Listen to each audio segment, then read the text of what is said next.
大家好，我是热血阿杰黄世杰，非常感谢各位收看热血频道。今天我想跟大家介绍一本很棒的绘本。为什么说很棒呢？小时候我常常会去思考最高的山在哪里。当然，台湾最高的山是玉山，可是这个世界最高的山呢？噔噔，这本书《最高的山，最深的海》。这本书是由小鲁文化出版。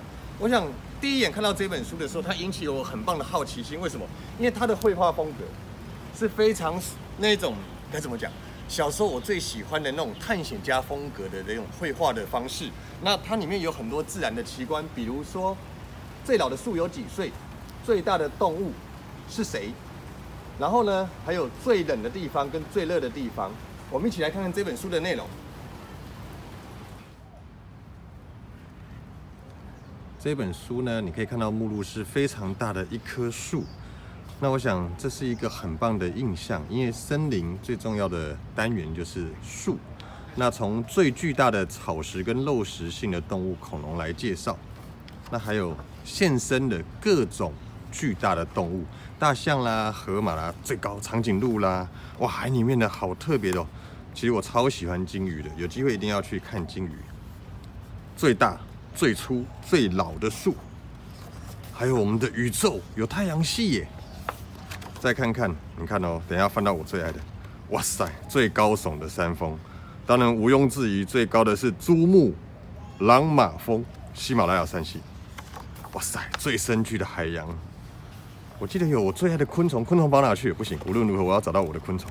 昆虫在哪里？昆虫，我的昆虫呢？噔噔，全世界最大的蝴蝶鸟翼蝶 ，Alexandra 鸟翼蝶。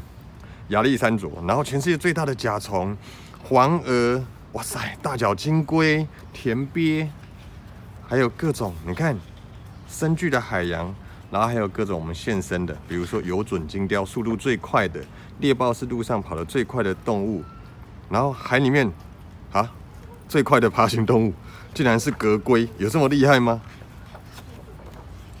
非常棒的一本书。看完这本书的内容，是不是觉得这本书很棒呢？小鲁文化出版的《最高的山，最深的海》这本书呢，是由周俊生的绘图，他的绘图我超爱。各位不要忘了，热血阿杰热血介绍的这一本绘本呢，绝对适合您跟您的孩子一起来阅读。除了看漂亮、美丽、细致的这些绘图风格之外，还能增进你们对于自然环境中的各种知识哦。千万不要忘记了，小鲁文化出版《最高的山，最深的海》。热血阿杰热血介绍。